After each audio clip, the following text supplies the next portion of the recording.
Тәлгат Галиуллин, Сәйит Сақманов, Тәубә.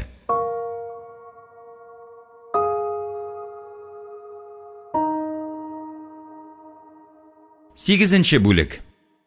Тормыш юлының ресторанга бәйле чорында Сәйит үзенә бер ышанычлы һәм файдалы кеше тапты. Ул кием биреп торучы Әхмәдиша карт иде. Күпне күргән, лаеш шулпасын берничә гомергә җитәрлек шимергән, күпләр өчен инде бабай булса да, саф күзле, акыллы һәм алдан күрүчән агай булып чыкты бу кеше.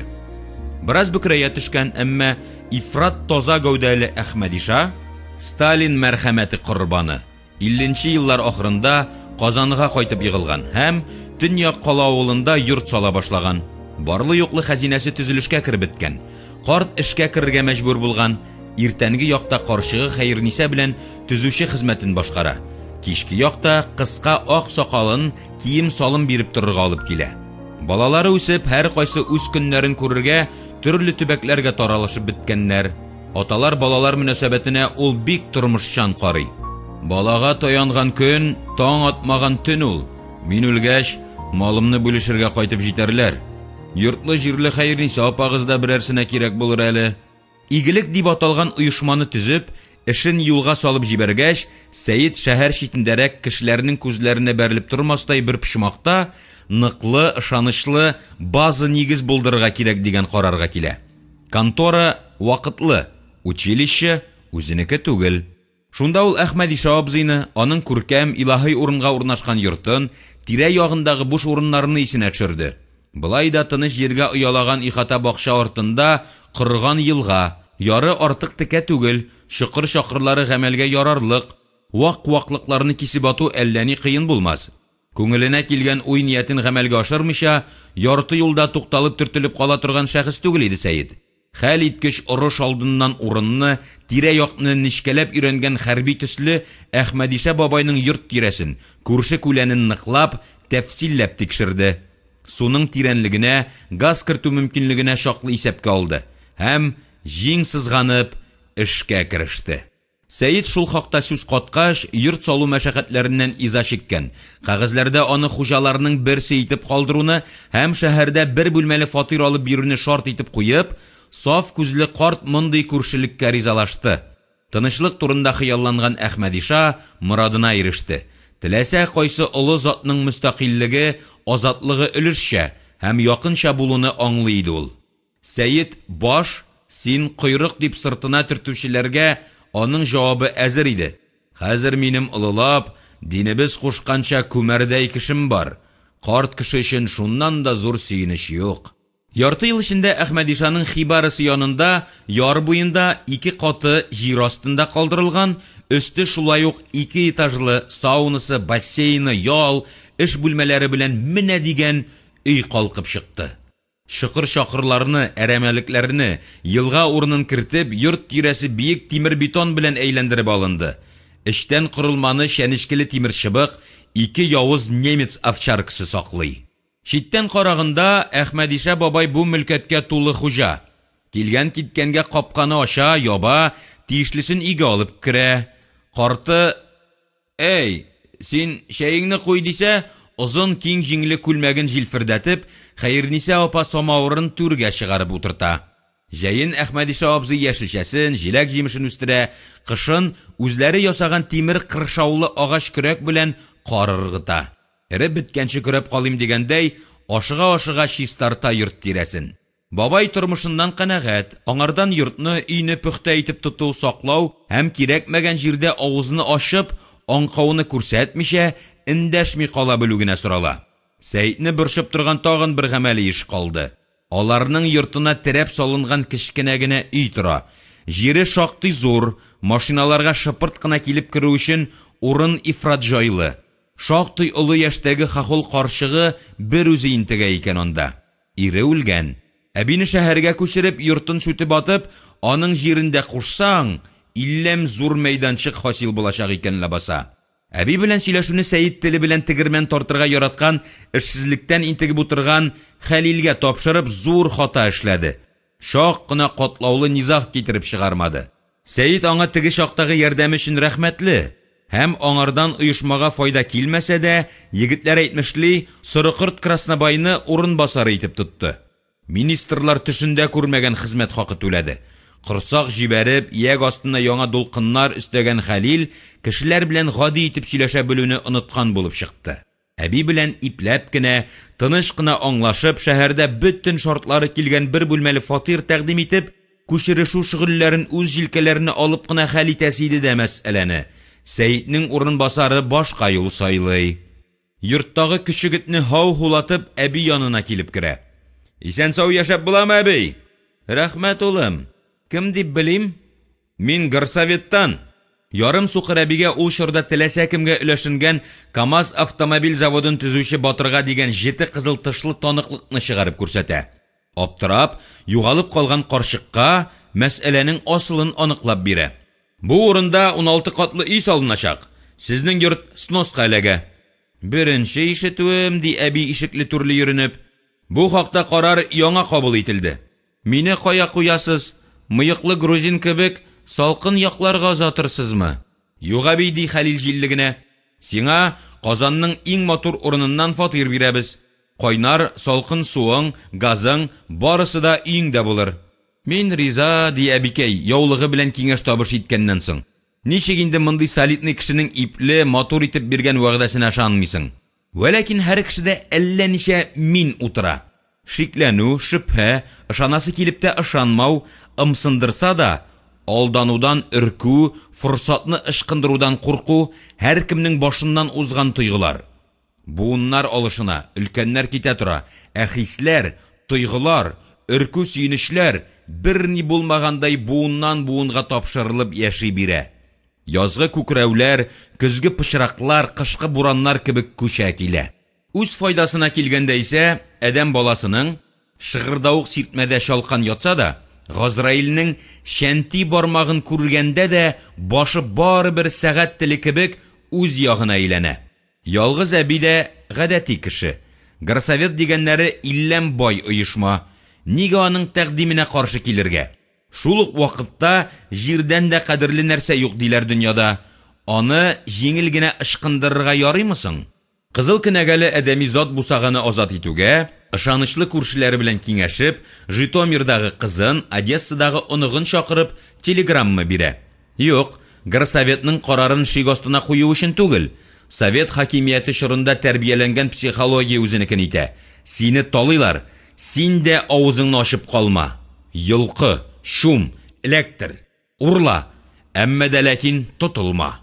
Кыскасы, Украинлы әби хөкүмәттән күбрәк кайрып калу хаҗәтен күрә башлый. Бер-ике атна эчендә Казанда яшәмәгән 5 кешенең паспортында Төньяк Калавылының фәлән урамында, фәлән йортында язылган дигән тамгалар сугыла. Хәлил бер бүлмәле фатирга рөхсәтне култык астына кыстырып килгәндә, әби аны тулы әзерлек белән каршы ала. Алдына бер өем паспорт чыгарып куя. Улым, минем гаиләм зур. Миңа 3 бүлмәле һәм тагын берле фатир кирәк булыр. Алма, груша, карлыган, кура җиләге һәм башка агачларның бәясен санаган кәгазьне дә алыгыз дип, түгәрәк кенә сумманы тоттыра. Хәлил югалып кала. Сәйиткә йөгереп килә, вазгыятны аңлата. "Ну булдыргансың, егетем", дип башын тотып утыра тегесе. Явызлыкка каршы үзетлеге табыла. Әби белән аңлашуны эттән башлыйлар. Яңа эшкә алынган башкисәрне тулы инструктаж биреп, карчык белән югары дәрәҗәдәге сөйләшүләрне дәвам иттерү өчен кертеп җибәрәләр. Кичке эңгердә машина тузан туздырып, тормозларны шыгырдатып килеп туктый. Йортка керә.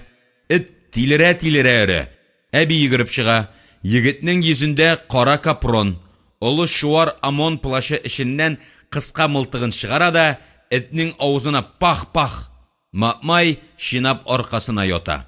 Көпшәне әбигә юнәлтеп, бармак яный да шул ук тизлек белән гаип була.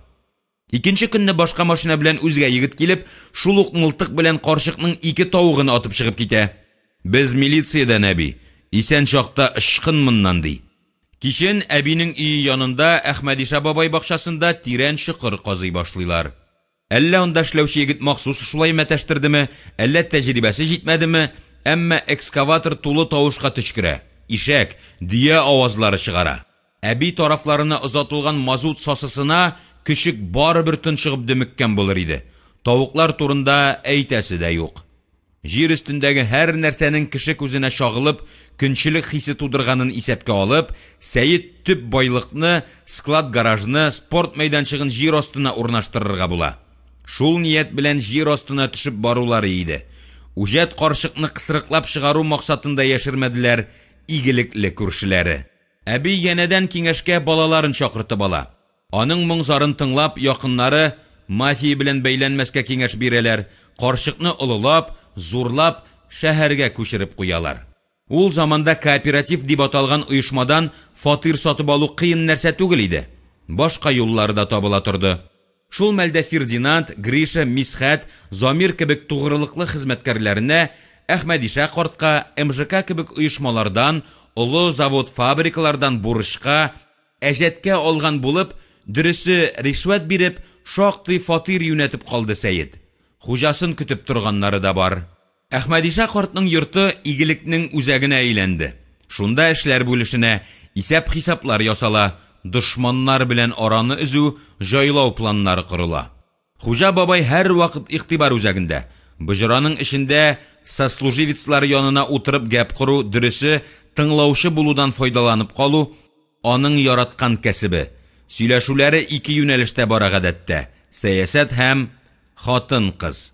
Безнең авызны Горбачев ачты, балалар. Аңа чаклы 7 кат йозакта иде безнең тавыш.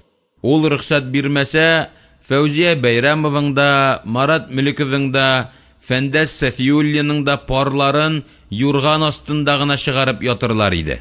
Рәхмәт яусын аңа. Кыланышларының файдасы татарыңа әллә ни тәтемәде, дип өсти Фердинанд шикелле укыганнары. Татар юаш, басынкы, кайгылы халык. Аңа азатлык тиз генә килмәс. Вакыт кирәк, ди карт төлке. Ни өчен, бабай? Хәзер инде ул үз җаен җипли. 30-нчы елларда хәлле, таза нәселләрне җыеп юкка чыгармасалар, хәзер халыкны алып баручы кешеләр күбрәк булыр иде. Татар ул эшчән халык, дип дәвам итә Әхмәдиша карт. Тартыр, тартып барыр дигән сүздән алынган аның исеме. Татарның ялкавы дәрвиш, ашарвах булган. Хәзер дә шулай. Эш яратканы, иренмәгәне, хәзер дә авызын имшәктә тота. Аның кабатларга ярата торган сүзләре һәр кемгә мәгълүм. Кош канаты, агач тамыры, кеше дуслары белән көчле. Дус бар, дус иш бар. Алар икесе ике нәрсә. Айыра белергә кирәк. Шын дус күп булмый. Синең дусларың бармысың, дип сорау тундыра Мисхәт Миша. Сыңаның дусты Хәерниса түти инде, дип җавап кайтара икенчесе. Хәерниса апа сугыш беткән елны кыш чыккан сыер төсле ябык булуына карамастан, җитез һәм булган карчык. Ул өй буйлап йомгактай тәгәрәп йөри. Һәр эшкә җитешә. Гел авыр хезмәт белән шөгыльләнү аркасында катып калган бармаклары белән кыска сакалын сыпырып, үз-үзенә генә елмаеп куя йорт идарәчесе. Хәерниса түтигезгә тимәгез. Ул Алла билгеләгән үз бурычын үтәде. Шәүләм булып артымнан йөрде. Кирәк булса, аягымны юды. Тырнагымны кисте. Үзем дә аны рәнҗетмәдем. Минем дуслар үлепләре бетте инде, егетләр. Ә без кемнәр? Ди бер әрсезе. Әхмәдиша бабай сорау бирүчегә шук балага караган кебек күз сирпи дә: сез сослуживецлар. 30-нчы елларча әйтсәк, сыйныфташлар. Шын дусларның күбесе инде җир астында. Урыннары оҗмах түрендә булсын. Теге дөньяда да тәму хутларын күрсәтмәсен. Бер көнлек дөньяда татыганы да җитәрлек булды. Колхозга кірмәгән өчен барлык мал-мөлкәтләрен талап, Магнитогорскига озатуларын, анда ачлы-туклы яшәп, эчәргә суы да булмыйча, сазлыкта җыелган мүкле сыйыкчаны кулланырга мәҗбүр ителеп, бик күпләрнең шунда әллә нинди яман ширләрдән, шишләрдән кырылулары турында бик теләп сөйләр иде дә абзый. Яшьләрнең тыңлыйсылары килми. Елаусыктаудан ни файда? Булган беткән, үткән эшкә салават. Заманасы шундый булганла. Үзләрен яклый белмәгән бабайлар күтәрелергә иде. Шулай да кышкы озын кичләрдә егетләр планеркага җыелганда, хуҗа чакыруны көтеп утырганда, барыбер ул яраткан ике сорау килеп чыга. Берсе: сез ничек исән калдыгыз? Икенчесе, бармағыңдағы алтын балдақның сірін сөйле әле, бабай. Әхмәдиша қарт имансызлардан қурқып, құштанланып елмайса да, юш бұрынлы малайларны кішіге санамый. Кім білендір бары бір оралашасы, ішін бушатасы келе әдәм баласының. Башқалар оғылы үләнге юлыққан сарық бәтилері кебі қырылып ятканда, әни біздің алтыбызны да сақлап қала алды. Ауылның жеті қызыл коммунистлары хәзір көбісінің нәсілләре шеріді, исәнләре дә шунда юл тұтсын. Бізні ауылдан сүргәндә, тінтіп, рәтлі юнлі әйбірләріні азық түлікні алып қалдылар. 5 кило он, 2 шилек бәрәңгі, біраз ярма бирділер дә, шуның білән вәссәләм, тіләсәң ничек туйдыр тамағыңны. Шәй, шикәр, бал ише нәрсәләрні ярлы ябаға ата хрәсәннәр ташы бетерді. Безнең өйдә шәйгә қараш изге иде. Әти аңа хәтле бабакай каян туры килсә шуннан затлы шәй ташыганнар. Әфәтне алданрак сизенгәндәй, әнием шәйне чүпрәк-шапрак арасына яшергән һәм биленә чорнаган. Саз суының микробларын үтерә барганмы, әллә аның башка шифалы, сихәтле кеше булганмы әйтә алмыйм. Шәй сезнең бәхеткә Әхмәдиша абзагызны саклап калган. Аның бу вакыйга хәлләр турында озын-озак итеп тәмләп сөйлисе килсә дә, кыскарак юлны сойларга туры килә. Яшьләр тыңлый белмиләр, каядыр ашыгалар, усал кигәвен тешләгән ат шикелле пырдымсызланалар. Сул кулының имән бармагында тирән бер эз бар. Яшь тире аксыл кызгылт булып үскән, балдак төсле тора. Сез әйткән мәңге салынмый торган алтын балдакны мин урак урганда таптым. 11-12 яшь тирәсе булгандыр миңа. Кул астына керә башладым. Әни урак белән эш итәргә өйрәтә. Кызып бодайны урып ятканда, ушма белән бергә бармакны эләктереп ташламыйммы Алланың биремеш көнендә. Үз күзем белән күреп торам, ярты бармагым җирдә, майлы табага эләккән тере балыктай сикерә. Әти, бармакны кистем дип акырып җибәрдем. Көлтә бәйләп ята иде. Йөгереп килеп җирдән бармакны алды да, балчык сылап канны туктатып, тигесен ялгап, дигит сөртеп, сыры чүпрәк белән каты кысып бәйләп куйды. 1-2 көн өскә күтәреп йөр диде. Ни Хода рәхмәте булгандыр, ялганды бармак. Алтын балдак изе мәңгелек ияткәр булып калды бахыр. Әхмәдиша картны тормыш күп нәрсәгә, күргән белгәннән нәтиҗә ясарга, кичкенә генә туелган вакыйгада олы мәгънә табарга өйрәткән. Әдәм меңнәрчә еллар дәвамында бары зубанилык кыла. Ата-бабалардан килгән рухи хәзинәсе кими, хәерчелеккә төшә бара. Бүген дә ул явызлык юлыннан атлый. Хәзерге аракы эчүне, заяга кеше үтерүне, фәхишлекне алып карагыз. Кылануның иге-чиге юк. Бала атаны, кеше улыны санга сукмый. Философ бабайның мондый сүзләре яшьләргә кызык түгел. Бер колакларыннан керә, икенчесеннән чыгып тора.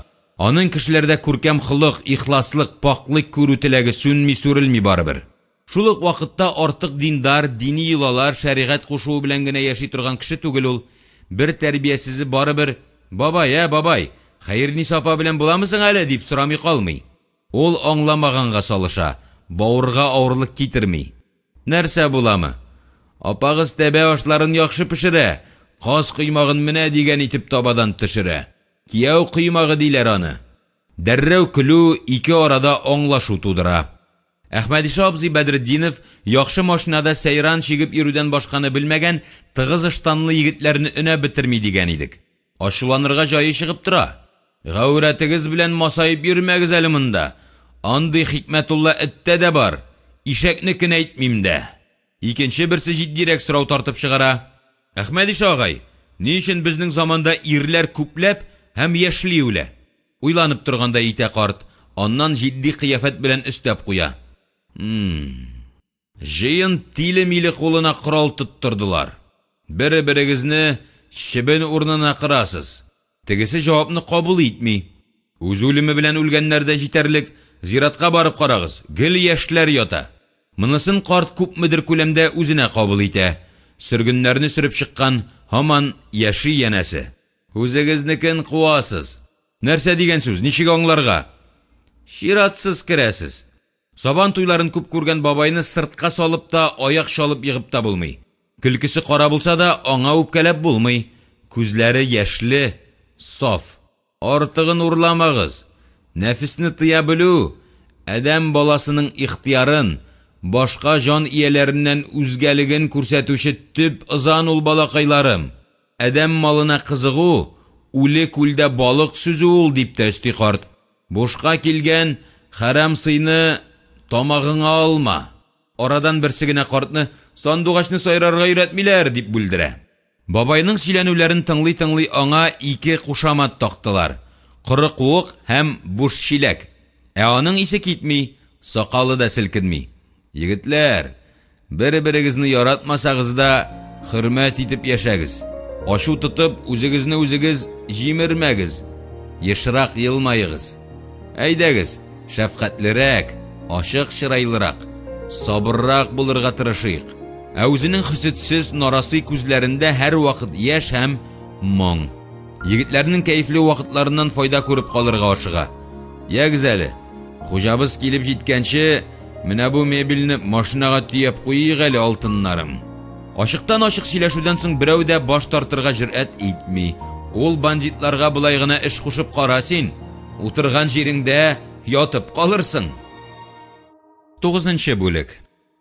Гөнаһлы гәүдәсен кая куярга, кемгә барып сыенырга белми, шит ят тулай торакларда кунып йөргән көннәрнең берсендә Сәнгать исемле бер егет Нариман урамында бергә үскән Гришаны очратты. Икесе дә танымаслык булып үзгәргәннәр.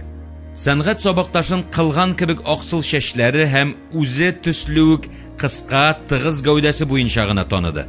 Исәнләшеп, бер тирәдә яшәгән таныш белешләрен барлагач, табигый ки, сөйләшер сүзләре тәмамланды. Бик оста сүгенүе, тәмәке төтенен 2-3 түгәрәк ясап чыгара белүе буенча Гриша урам танышының кай тирәләрдән кайтуын шамалады. Безгә берничә баш кисәр, шая, кыю егет кирәк булыр, караштырыгыз дигән иде Сәйд Яруллович. Нәкъ шул кеше бугай Сәнгать. Төп шикелле таза, яшәр урыны юк. Сүзне озынга сузмыйча Гриша шефыннан телефон аша рөхсәт алды да егетне үз машинасына утыртып, Төньяк кала авылына Әхмәдиша абзыйларга алып китте. Танышын машинада калдырып, Гриша әүвәл өйгә үзе генә керде. Аның югалуы көткән кешегә шактый озак тоелды. Минем турыда ләштит саталар булыр. Нинди эш тәкъдим итәрләр икән? Мин бит парашют түгә беләм дә, кабырга саны ялам. Иякнең, корсакның кайсы җиренә суксаң, нинди файда буласын шамалыйм.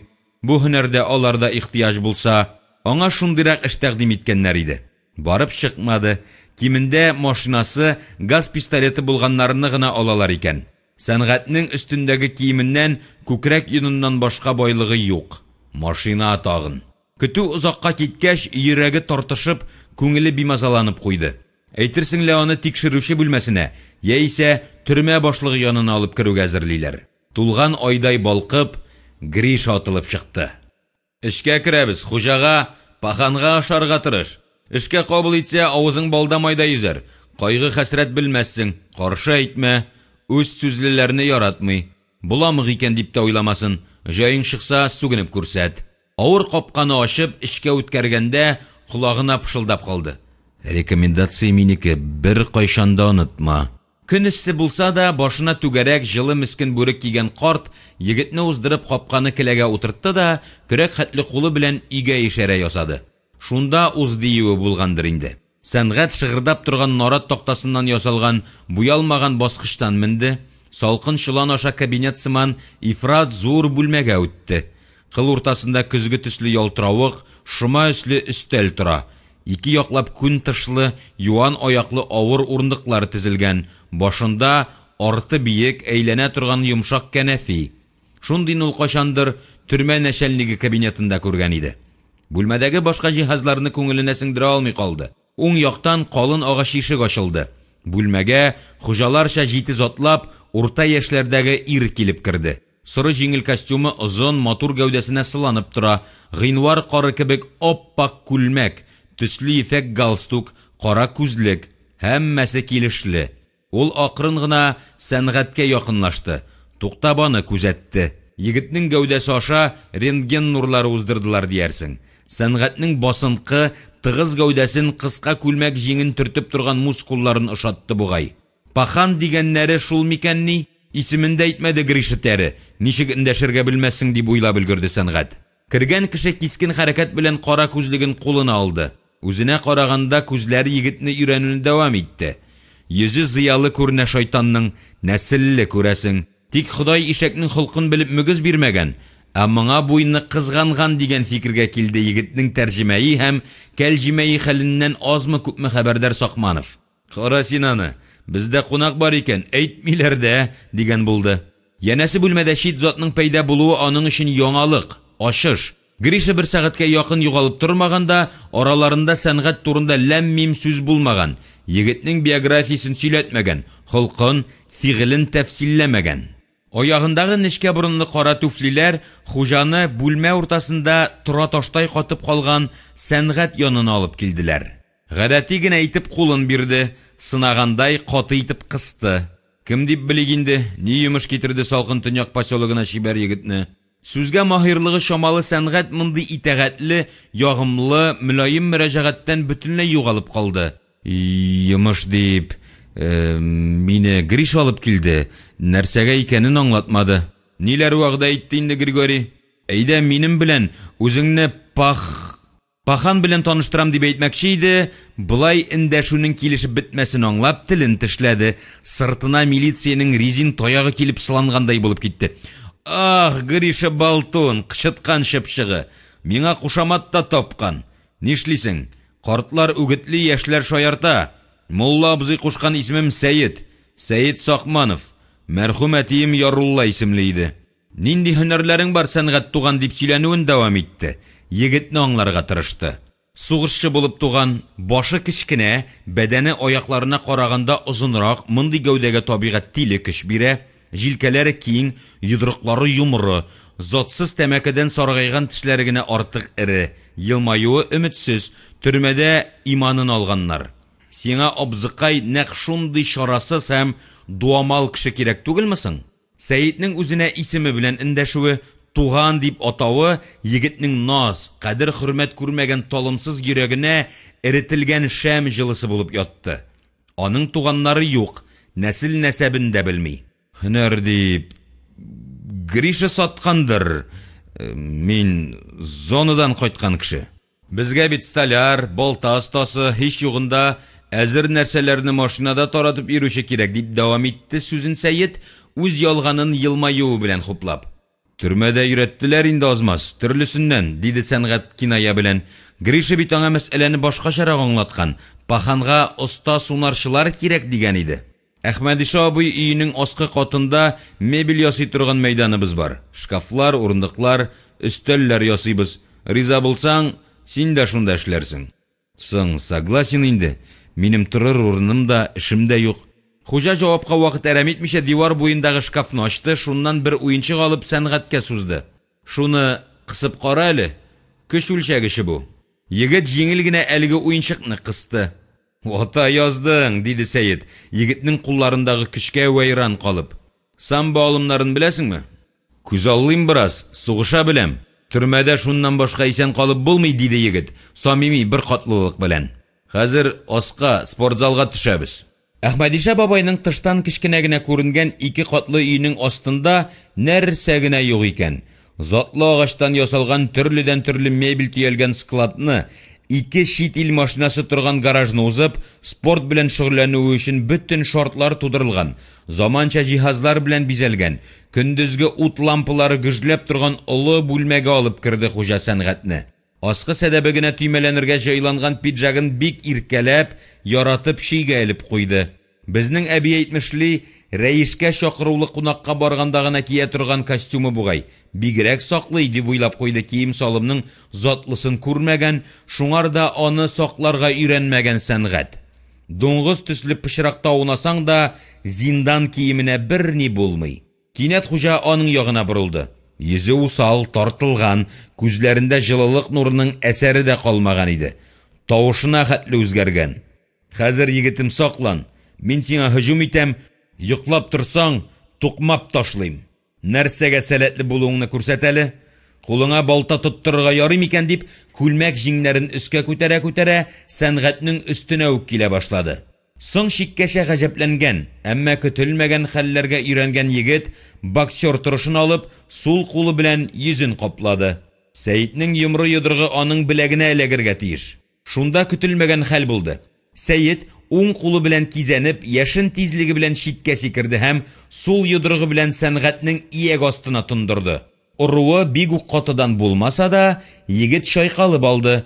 Күз алдыннан төрмә тәрәзәсеннән вакыт-вакыт күренеп алган йолдызлар үтте. Яге авыртудан бигрәк гәрләнүдән ыңгырашып куйды. Үзен үзе онытып, ирексездән сүгенеп җибәрде. Син нәрсә падлы? Мине кыйнар өчен чакырдыңмы? Урка, күргәнбез синең ише ак күлмәкле кәттәләрне. Кызу яшкан егетнең башына, миенә менде, күзләренә кызыл төште. Ни өчен дип әле шәшенә кырау төшкән паханнан кыйнатып турсын ди, тузга язмаганны. Карт Арысланның инде тешләре кыйлырга вакыт җиткән. Эшкә алам дип шомартып, йодрыгын сынап карарга булганмы? Тапкан бушлай иек. Соңгы 2 елда аңа зонада да бармак белән кагылучы булмады. Чөнки үзен куя белде. Эксперимент өчен башка кыл эзлә дип уйлап, ире тешләрен явыз итеп ыржайтты Сәнгать. Дүндерәм мин сине хәзер, иманыңны укытам, үпкәләштән булмасын. Сакчыларың бардыр әле, әйдә чакыр. Аларына да өлеш чыгарырмын. Егет бар җигәрен вә тиле дарманын, ятим үскән балаларга гына хас үҗәтлеген, нөктәле үпкәсен уң кулына төйнәп алга ыргылды. Нияте көндәшенең иягенә, битенә, башына эләгү иде. Сәйит Сакманов кулларын өскә күтәреп, аркылыга куеп кагыйдә кушканча капланып өлгергән иде. Билеккә сугып, кешене үтереп булмый. Егет күз ачып йомган арада ниятен үзгәртеп, шакма ташны ватардай нык йодрыгын паханның эченә, бөер тирәсенә батырды. Сугуы шул кадәр көчле иде, Сәнгатькә хәтта кулы корсакны тишеп ишәкләргә үткәндәй тоелды. Сөяк эләктергән бәхетле эттәй читкә сикерде. Сәйит 2 кулын аска салындырып бөгелеп төште. Менә ул шап итеп идәнгә аварга тиеш иде. Нәрсә падлы, кәнкәясеңме? Шын-шынлап шатланырга да өлгермәгән Сәнгать бергә укмашкан 2 йодрыкның ияге астына килеп сылануын тойды. Астан өскә кыт-тышкыш кудрәт белән күтәрелгән дәрман аны 3 метрга читкә алып атты. Егет берничә дакыйка вакытка аңында югалтып алды. Бар җигәрен туплап, зәһәрен уятып, үз-үзеңне саклау көчен хәрәкәткә китереп, мәши йылдамлыгы, эт чираклыгы белән сикереп торып, Сәйиткә ташланды. Ләкин дошманына якынлаша алмады. Күзләренә, борын тишекләренә, авызына томан төсле сыйыкша тулды. Күзе күрмәс, борыны суламас булды. Ул ихтиярсыздан битен юан бармаклы куллары белән каплап, аягында көчкә басып калды. Әллә каян болытлар артыннан ирләр тавышы килде. Ал кулыңны битеңнән. Бәйгене оттырганын дошманының аңардан көчле булмаса да, хәйләкәррәк, тәҗрибәлерәк икәнен аңлады егет. Төрмә һәм караклар кануны буенча ул Сәйиткә сүзсез буйсынырга, аңа хезмәт итәргә тиеш. Аннары пахан егетнең битенә башка бер сыйыкча сиптерде. Айнытып, терелтеп җибәрде. Саф һаваның тәмен тойды. Сәнгать күзләреннән язгы кайын суыдай бәреп яткан яшь туктады. Хуҗага әллә Сәнгать бар бүлмәдә, әллә юк, аңа илтифат әсәре дә күрсәтмичә, матур пинжәген киеп, бармаклары белән көзге алдында шәшләрен тәртипкә салып ята. Малачины егет, милиция туктатмаса, еракка китәрсең. Бөерсез калдыра яздың. Мин аларда булдым инде. Үземнекен бирдем. Киттек өскә, эшкә алам мин сине. Минем сакта булырсың, синдә тиле көч күп, анысы яхшы. Әмма сугышу техникасы сыйык. Мылтыктан, пистолеттан ата, пычак ыргыта беләсеңме?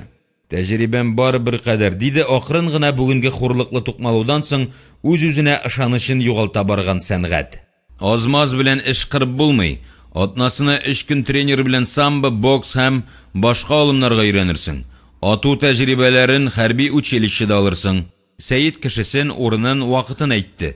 Кош теле хәтле генә кәгазь тоттырды кулына. Стенадагы төймәгә басты. Ишек тын гына ачылды. Әхмәдиша картның әүвәл 2 кулы, аннан гәүдәсе кирде. Тыңлыйм, хуҗам. Арба кайты биредәме? Әйе, үз бүлмәсендә эшләп утыра арба кайты ханым. Кирсен әле. Менә бу егетне цехка эшкә алырбыз, диде каршы әйтмәслек фәрман тоны белән яссы, шәлпәк битле, әмма бик заманча киенгән озын буйлы күтәренке чәчле хатынга. Столяр итеп, хезмәт хакын билгеләгез. Хезмәт кенәгәсен ачып җибәрегез. Пенсиягә чыкканда кирәк булыр. Минем янга керерсез дип хисапчы ханым чыгып та китте.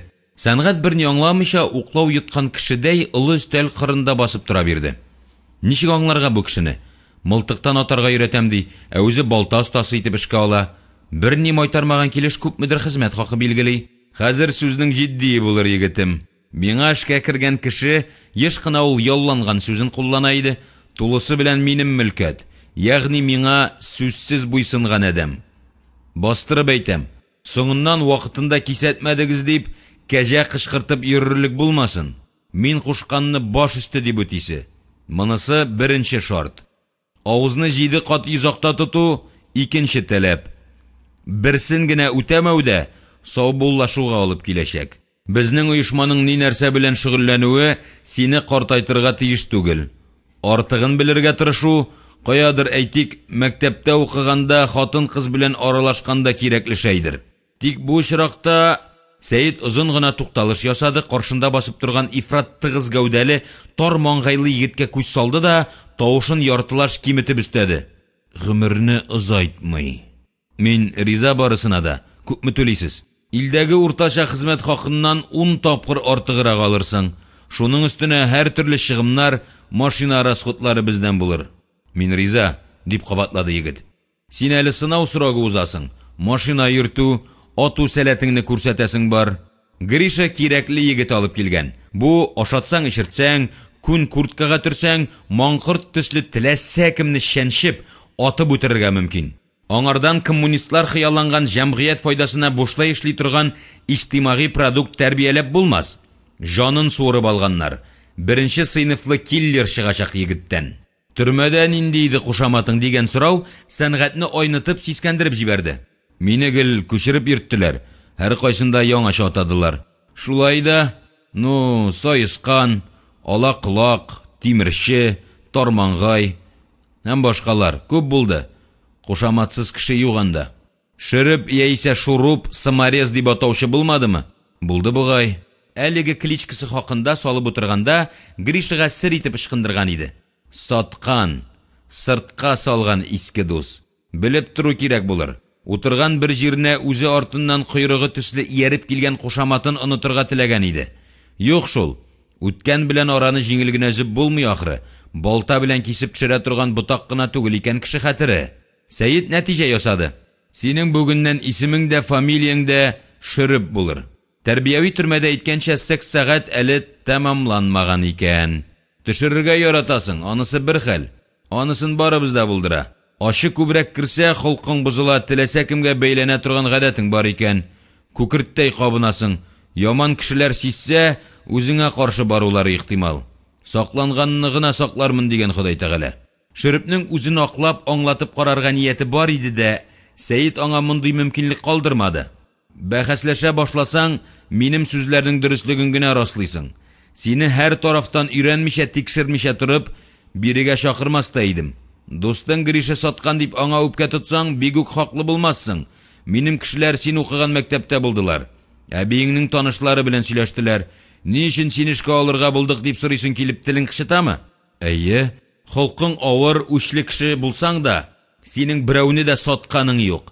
5 ел гомереңне заяга алган, юеш эшне тикшерү барышында берничә кешене атаган булсаң, яисә үзеңә карата хакимияттән гуманлы булуыңны сорасаң, гафу үтенсәң, яшьлегеңә искәрмә ясап, сиңа срокны азайткан булырлар иде. Үзеңне ирләрчә тоткансың. Ничек кенә кыен булмасын, әйткән сүзеңдә торасың икән. Сиңа тагын бер киңәш, таләп.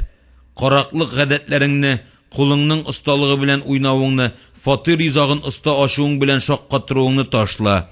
Игелек андый кешеләрне яратмый. Без җитди оешма. Борыныңа киртләп куй. Шөрепнең исенә килт итеп соңгы көннәрдә булган бер вакыйга төште. Шулай ук бер кайда да эшләми, үти-сүти йөреп, очраклы төшемнәр исәбенә көнен күрүче Альберт исемле танышы очрады.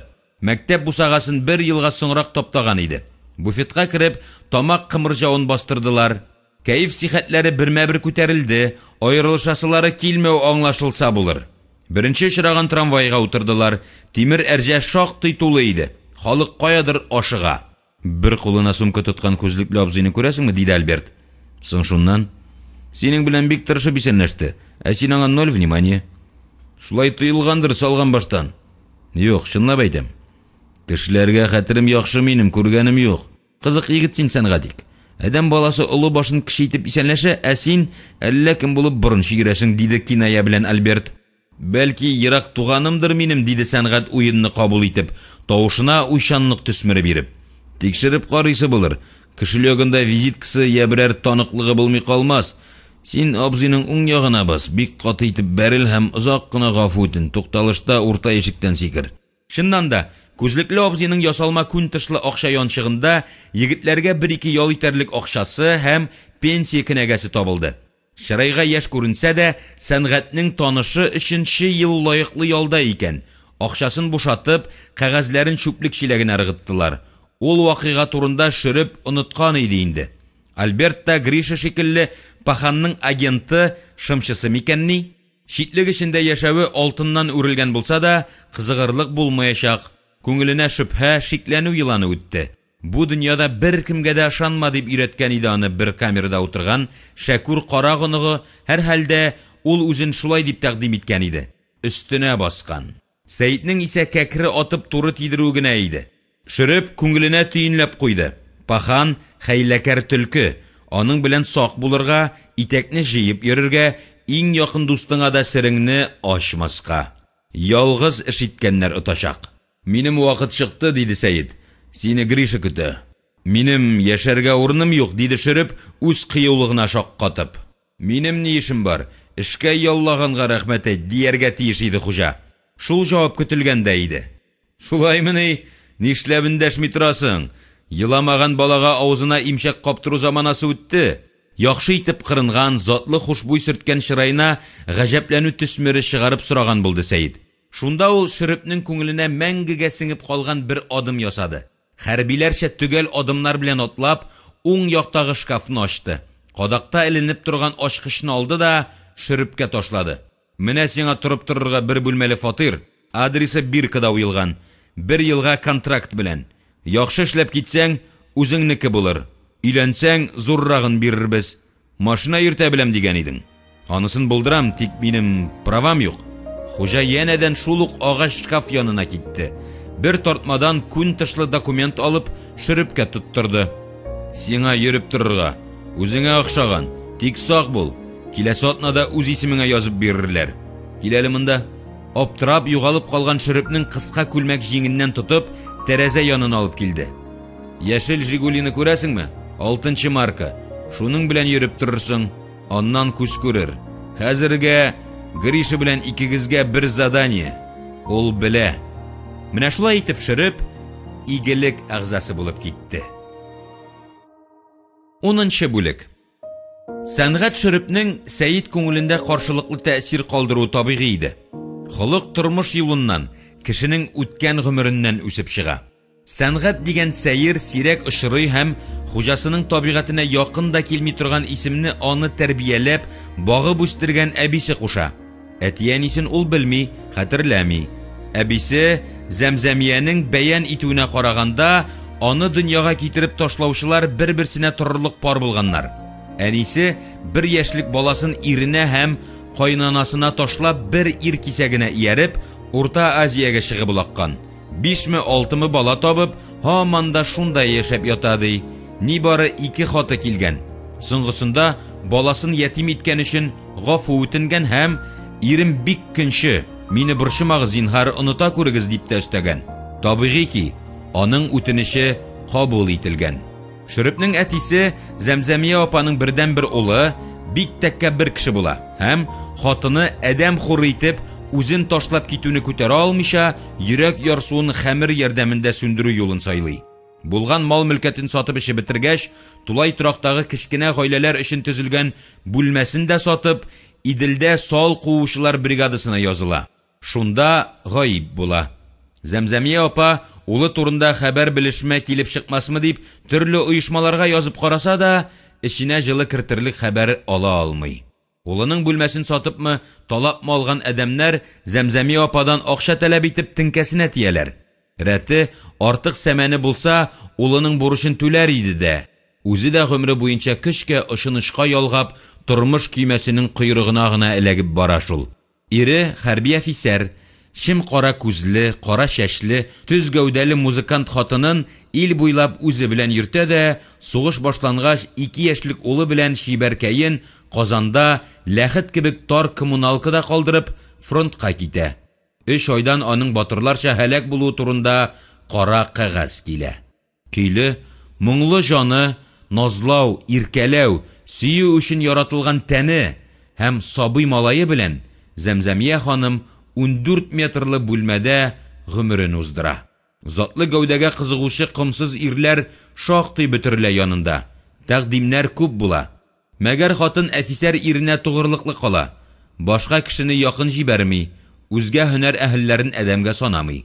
Кырында шәбәләнгәннәре арасында рәтле башлысы күренми. Берсе исерек баш булса, икенчесе алименттан кашып йөрүче, өченчесе хатын-кыз исәбенә яшәү хастына керешкәне ярлылыкны күреп, койрыкны сыртка салып, үкчәне күрсәтү ягын карый. Зәмзәмия ханым ул нәселгә бөтенләй кул селтәп, җинси дәртен тизгенгә утыртып, бөтен игътибарын, яшьлеген бердән-бер улына бирә. Малай үзе турында югары фикердә үсә. Батыр сугышчы һәм музыкант малайы булуын бер мизгелгә дә исеннән ятыннан чыгармый. Төзүче инженерлар институтын тәмамлап, проектлар ясаучы оешмада эшли башлый, өйләнә алмый интегә.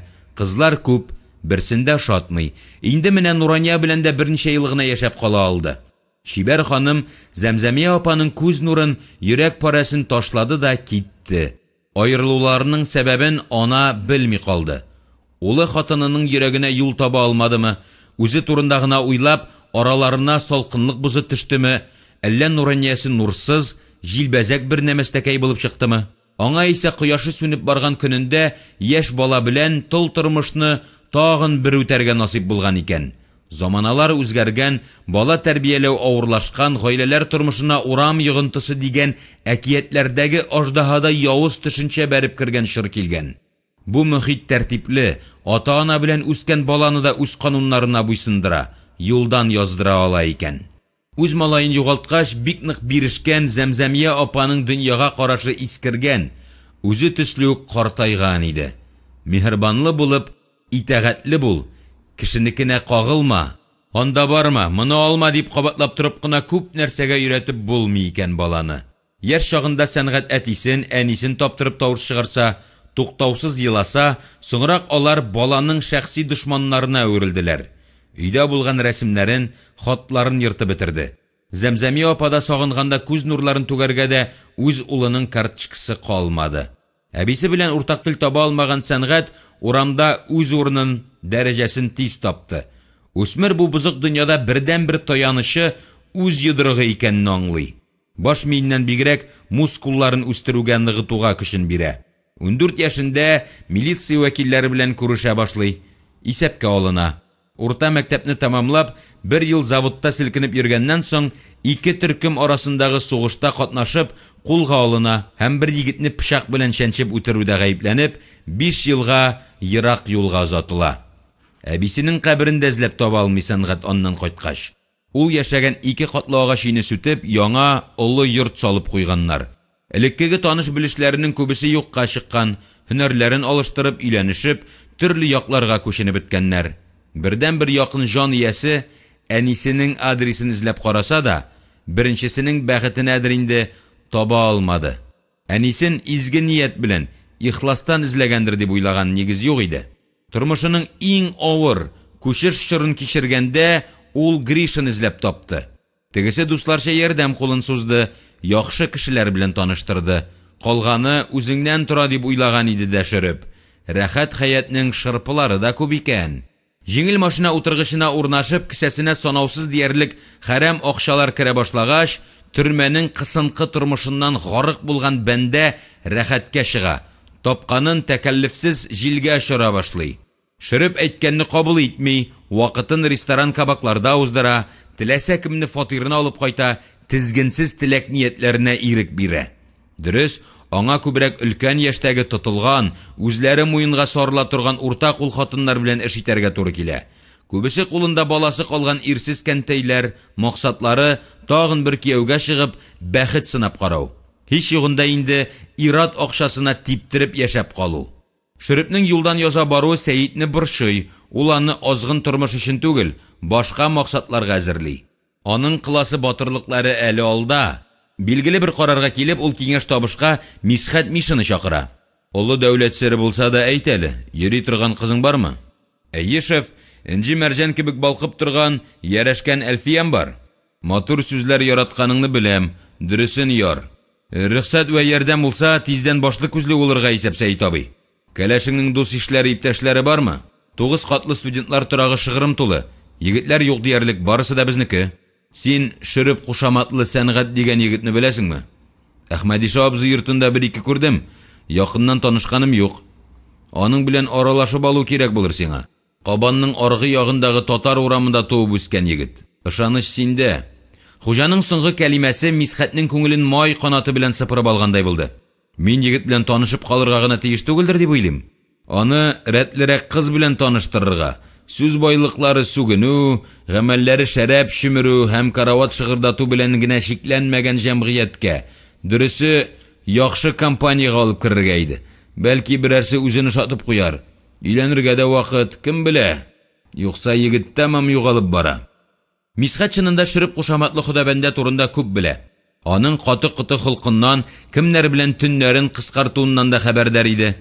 Сәнгатьне талибәләр мөхитенә алып кереп, кем беләндер таныштыруга атлыгып тормый.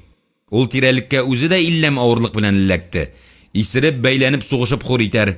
Теленә тилшә үскере нәрсә, абруен үстерәсе килеп, артыгын мактанып ташлады Сәйит Яруллович каршында. Ни үтмәс пычагыма картын алып салырга иде.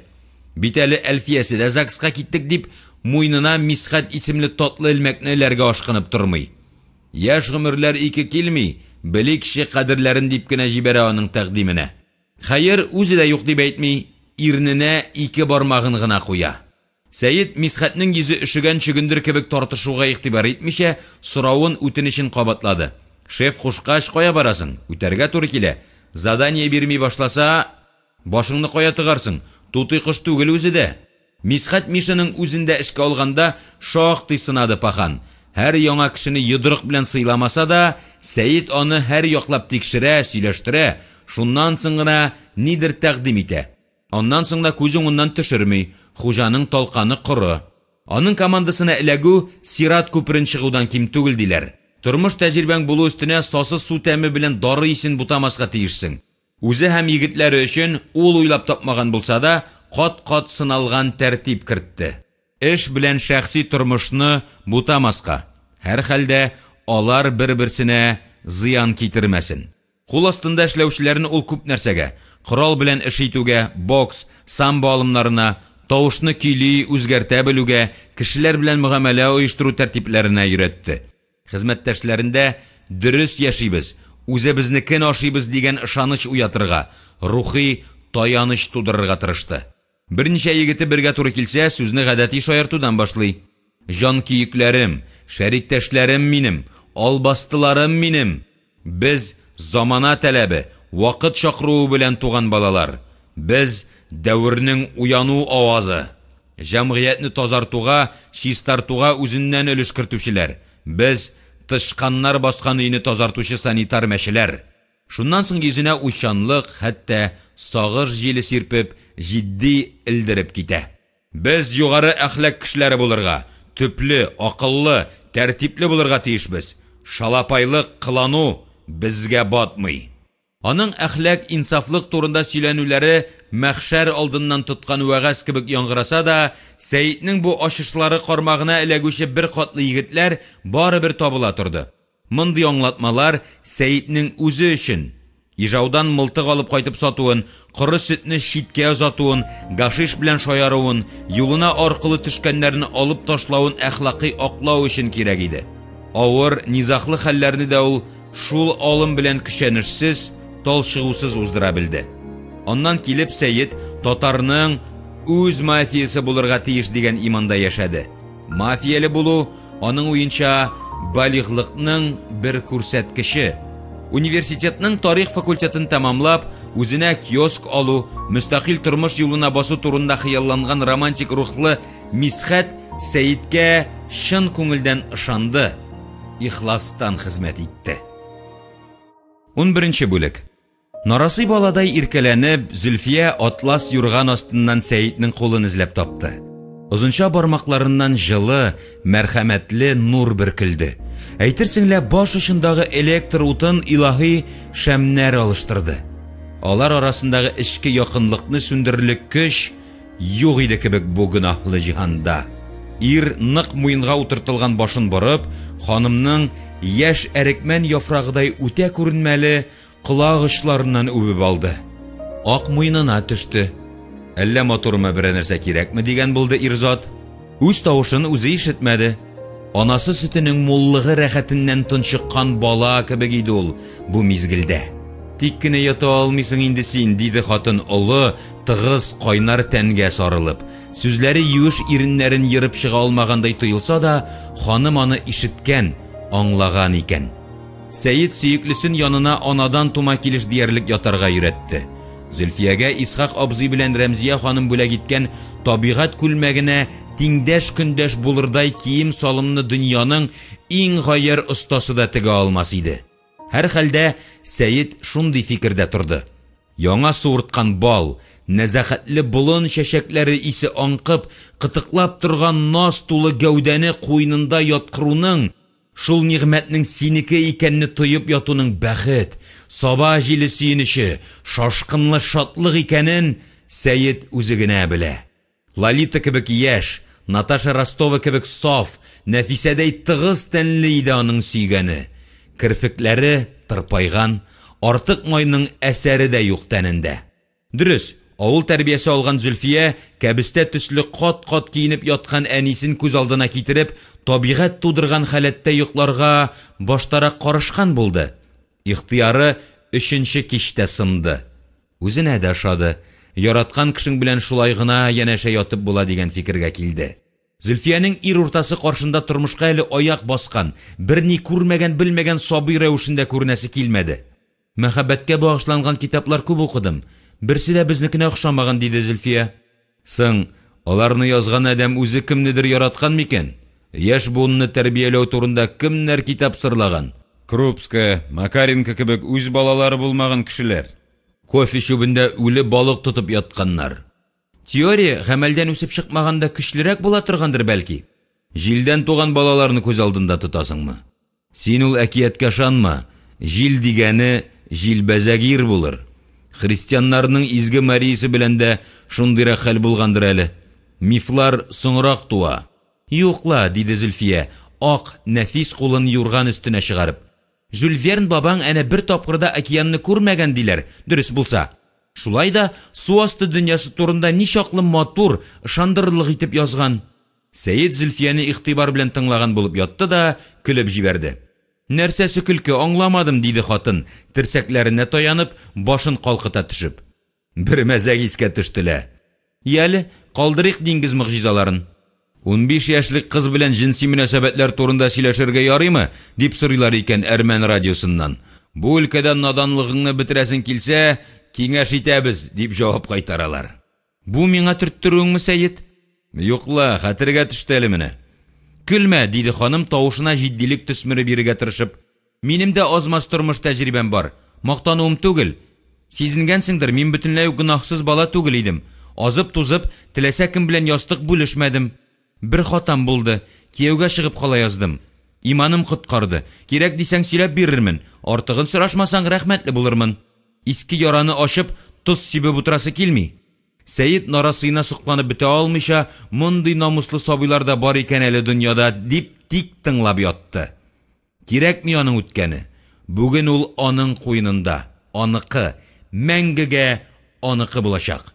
Монголияның вак кымын ашавы, казан пычрагын җыюы, элеккеге хатыннарының аңламавы өчен җибәрде аңа Тәңре Зөлфияны. Алар гел бергә булачаклар. Ул теге дөньяга иртәрәк китсә, ярты байлыгын биреп, үзләрен янәшә күмәргә кушар.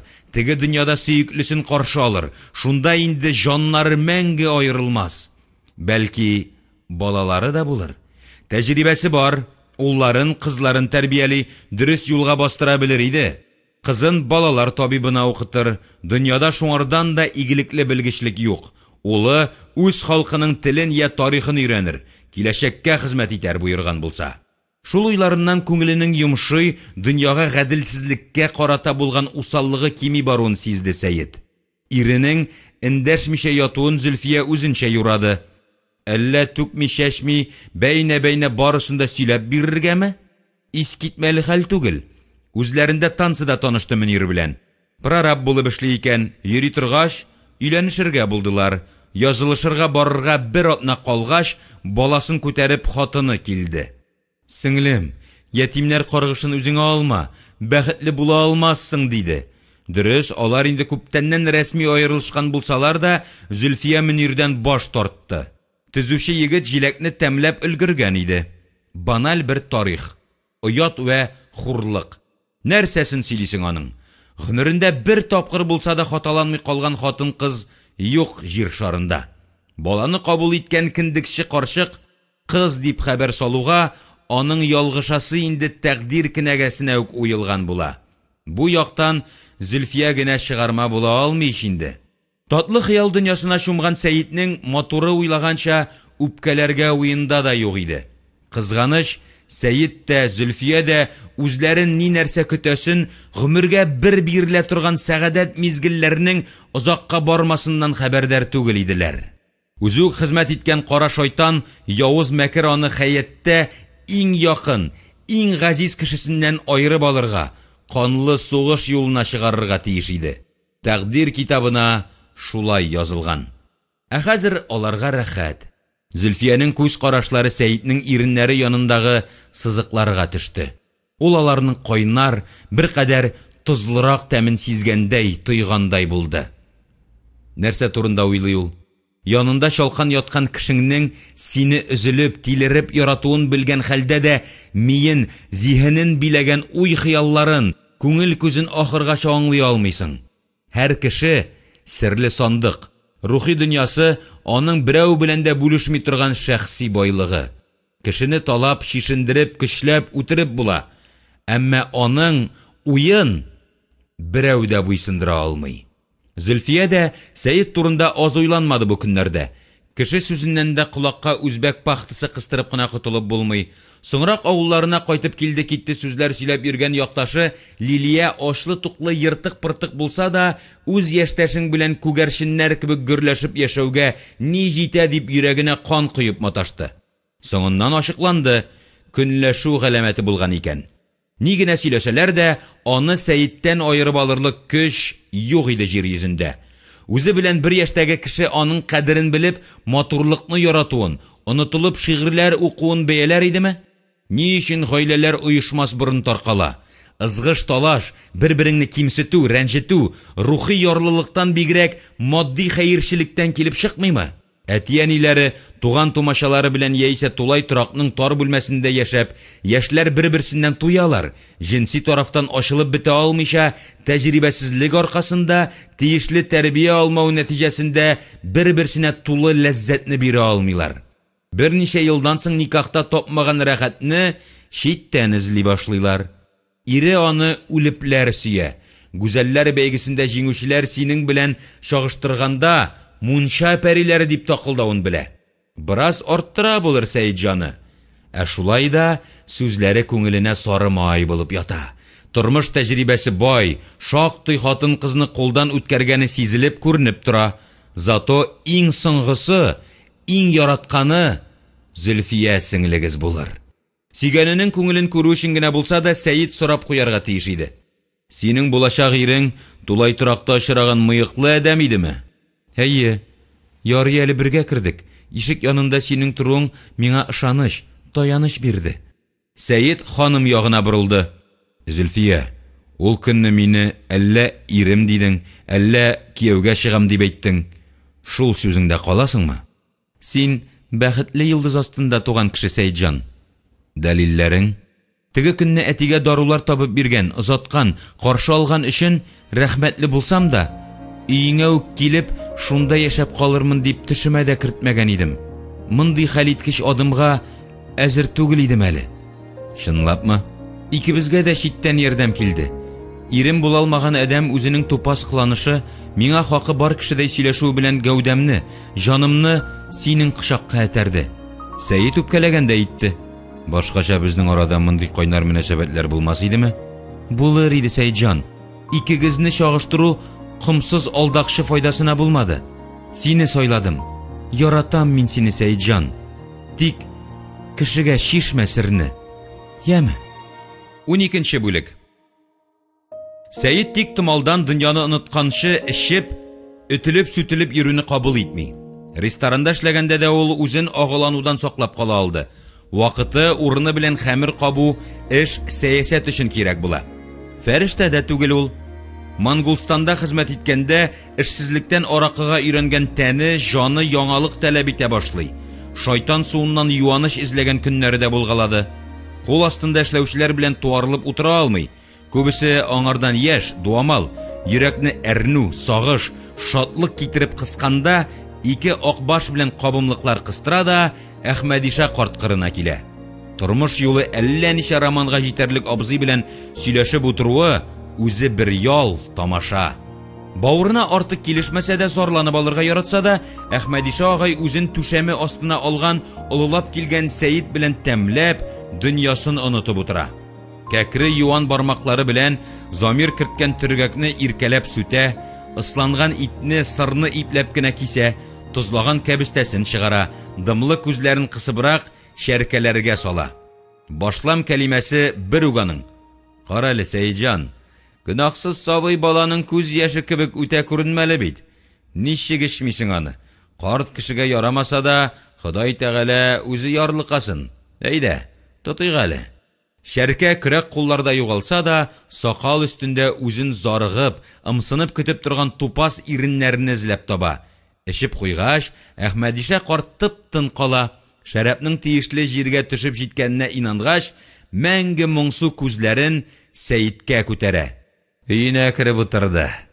Беренче шешәне хәл кылгач, Әхмәдиша фәлсәфә куертып алырга ярата.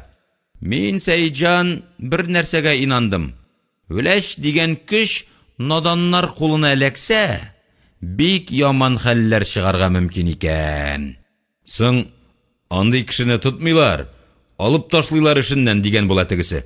Юк шул, кулына яман куәт күбрәк кергән саен, акыл, белем, иман кебек нәмәстәкәйләрнең кирәге калмый башлый. Арттырасың бугай абзыкай. Әхмәдиша фикеренең хастына кереп, йөнтәс кәкре бармагын түшәмгә юнәлтеп дәвам итә.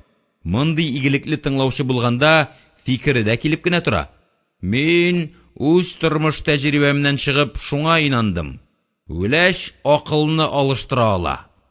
Бик тә уңышлы итеп. Кешеләр үзгәрә, дип сүз кыстыра Сәйит, үз сүзләренә ышанмыйча тынык кына. Син ул турыда оныт, энем. Башыңнан ук чыгарып ташла. Кешеләр шул ук кала. Заманалар үзгәрә. Элекке партия түрәләренең берәрсенең ким-хур булганын, фатирсыз калганын күргәнең бармы? Эшлисе килмәсә, досрочный пенсиягә озаталар. Үзгәрешләргә ышанмыйсыңмы бөтенләй, бабакай? Ышанам, дип сикереп торырга омтылып карый карт. Барып чыкмагач, янә бармагын өскә күтәреп өсти. Үзгәрешләрне көтеп куркам. Минем ашыйсы ризыгым ашалган, яшисем яшәлгән. Шулай да Жириновскийларның вләшкә килүен теләмим. Балаларым, оныкларым бар. Син бар. Мин Монголиядә чыныккан кеше, бер нидән курыкмыйм дип әтәчләнсә дә, Сәйит аркасы чымырдап киткәнен туя. Эшки калтырауны үзеннән яшерә алмый. Ә мин, хуҗам, ГУЛАГ дигән тәмухны күргән. Шуның казанында кайнаган кеше. Ишеткәнең бармы? Ул шор төрмәләрен ватмаганнар, юкка чыгармаганнар. Барысын да ремонтлап, җилләндереп, кыскасы, әзерләп куйганнар ди. Яңа буынны кочакларына алырга готовый торалар ди. Картның сүзенә дәрт бирү өчен сүнеп торган утка коры йомышка ташлагандай, Сәйит үзләрен демократ дип атап йөргән әһелләрнең көчәеп китүен искә төшерүне кирәк таба. Кешегә шатлык, тән, жан тынычлыгы алып килердәй үзгәрешләрнең Рәсәйдә буласына ышанмыйм. Син гәзит, Китап укып, тиле-милене карап, алга таба барабыз дигән ялганга үзеңне ышандырырга тырышасың. Ышанмасаң да, як-ягыңа аек акыл белән кара. Берни үзгәрмәде. Үзгәрмәс тә. Түрәләр тирәюндә нинди коттеджлар салып куйды. Мондый мәхәббәт домнарны гади карак, базарда шүпрәк шапрак сатучы сала алмый. Кулында дәүләт байлыгы уйнарга тиеш. Сату алу эше дә җиңел түгел. Иң яхшысы хөкүмәт исәбенә яшәү, аның исәбенә төзү. Олы-олы йортларны кем сала? Кемнең шәһәр уртасында яхшы фатиры бар? Гади халык ничек яшәгән булса, шулай шери дә. Ник алай бик төшенке, Әхмәдиша абый? Син начар яшисеңме? Әллә Хәйрниса апа җылы куйнын ачмыймы? Дип шаярткан була Ярулла улы. Тавышы тәмсез, төссез чыкты. Хәтта үзе дә рәхәтләнеп җәелеп көлә алмады. Әхмәдиша картка рәхмәт яусын. Хуҗасының төрттөрүен кабул итмичә үзенекен дәвам итте. Бая әйтә башлаганымны эшлим. Шутлап кара. Элеккеге райком, райисполкомнарның исеме алышынды. Җисеме шул ук калды.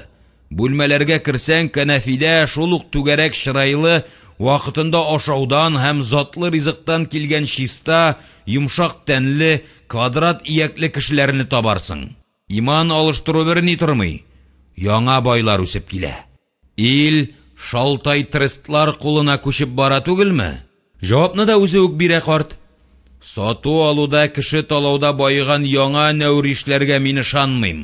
Артыграк әйтеп ташлаганын аңлап, карт дымлы күзләрен өстәлдәге ипи катысына төшерде. Сәйит исә картның яңалык ачмаса да дөресен сөйләвен һәм үз кыюлыгыннан шөлли калуын аңлады. Хәләтенә кереп, җиңеннән тартты. Әйдәле, салы бетер. Бу теманы ябарга тәкъдим итеп, Юри тупасрак әйтеп куйды. Дөрес такылдыйсың, бабакай.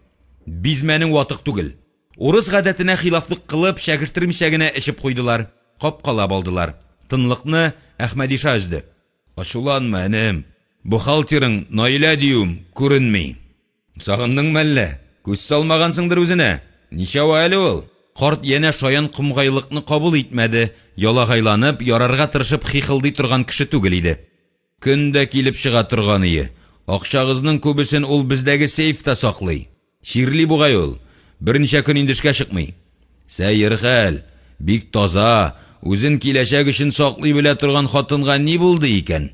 Нишләп әле ул хатын борчый сине? Борчу дип, әйтсәм, синең эшең түгел дип ачуланмассыңмы? Юкла инде, ресторан утлары яртысында дөрләп кабынган безнең дуслык мәңгелек. Әхмәдиша аш бүлмәсендә кайнашкан хатынына әмер төшерде. Әй, сән, бер чуаш малайыңны керт әле. Кайнар ашыңны да бүл. Артык эчмигәл, абзыкай. Хәерче мал тапса аша бүләр диләр. Үзебезне бетермигәл. Мин разый, диде карт, һәм Сәйит ягына иелеп, тавышын кыса төшеп дәвам итте. Бухгалтерың синнән бизума, күптәннән сизеп йөрим. Син Зөлфия белән тора башлагач, әллә нишләп китте. Ышкынмасын дим. Я берәр төрле итлек эшләмәсен. Хатын кызның сүндерелмичә калган теләге бик яман була. Картның сүзләренә илтифат бирмәде Сәйит, аны өендә Зөлфиясе көтә иде. Яратсын, миннән рөхсәт. Миңа күз төшермә дип боерык бирә алмыймыш мин аңа. Тәҗрибәле аксакалның сүзләрен җитди кабул итмичә, бусагадан кире кагуы белән Сәйит хаклы түгел иде.